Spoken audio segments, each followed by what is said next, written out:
Bismillahirrahmanirrahim. Assalamualaikum warahmatullahi wabarakatuh. Perkenalkan, nama saya Risa Nurnadila. Di sini saya akan menjelaskan tema analisis materi PAI. Baik, untuk materi yang akan saya sampaikan terdapat 3 poin. Yang pertama, hakikat materi pembelajaran PAI. Yang kedua, dimensi pengetahuan pembelajaran PAI. Dan yang ketiga, pengorganisasian materi pembelajaran PAI. Baik, untuk yang materi pertama, hakikat pembelajaran PAI.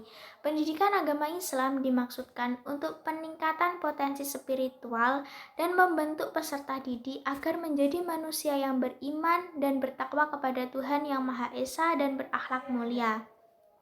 Akhlak mulia mencakup etika, budi pekerti, dan moral sebagai perwujudan dari pendidikan agama. Peningkatan potensi spiritual mencakup pengenalan, pemahaman, dan penanaman nilai-nilai keagamaan serta pengamalan nilai-nilai tersebut dalam kehidupan individual ataupun kolektif kemasyarakatan. Peningkatan potensi spiritual tersebut pada akhirnya bertujuan pada optimalisasi berbagai potensi yang dimiliki manusia yang aktualisasinya mencerminkan harkat dan martabatnya sebagai makhluk Tuhan.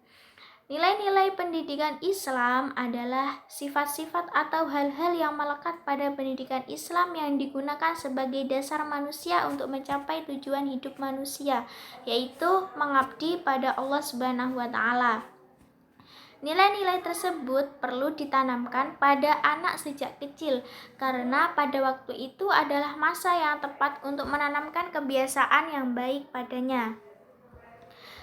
Yang kedua, dimensi pengetahuan pembelajaran PAI.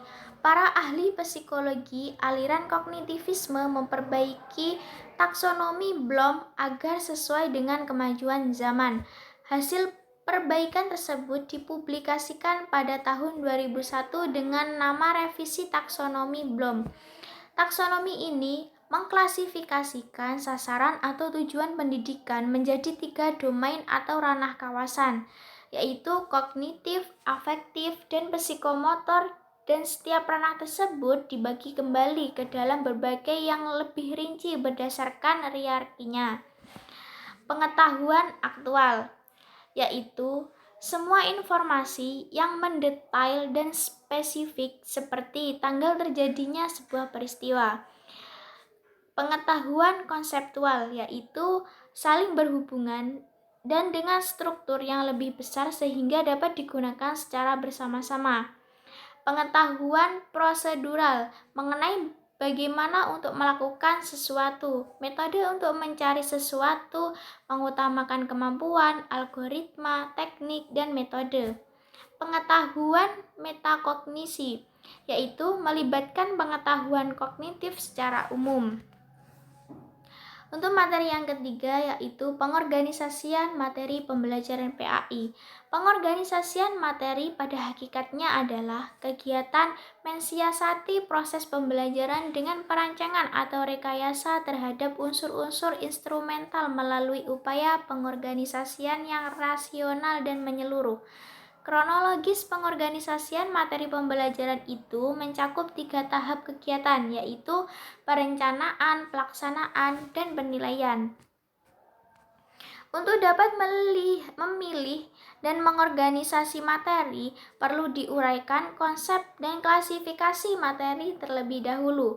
Menurut Kemp, materi pembelajaran merupakan gabungan antara 1. Pengetahuan tentang fakta dan informasi. Yang kedua, keterampilan tentang langkah-langkah, prosedur, dan keadaan sikap.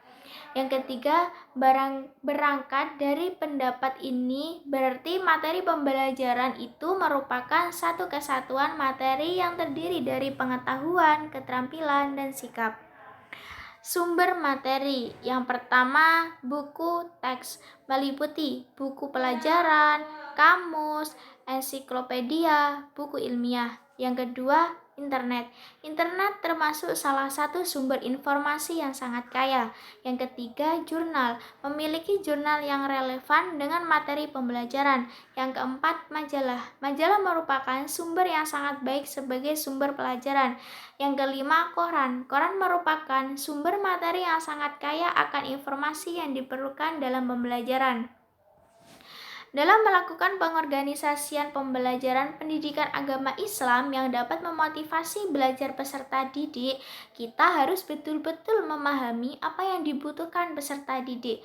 Sebab itu, seorang guru harus mengetahui apa yang harus dilakukan baik sebelum masuk kelas, saat dalam kelas, dan saat pembelajaran tersebut telah selesai, sehingga pembelajaran yang dibawakan oleh guru tersebut akan meninggalkan kesan bagi peserta didik yang tentunya akan memotivasi dalam belajar. Ada 3 tahap yang harus diperhatikan, yaitu 1. Sebelum masuk kelas, 2. Saat di dalam kelas, dan yang ketiga tahap sesudah pelajaran. Sekian dari materi yang dapat saya sampaikan, kurang lebihnya mohon maaf. Assalamualaikum warahmatullahi wabarakatuh.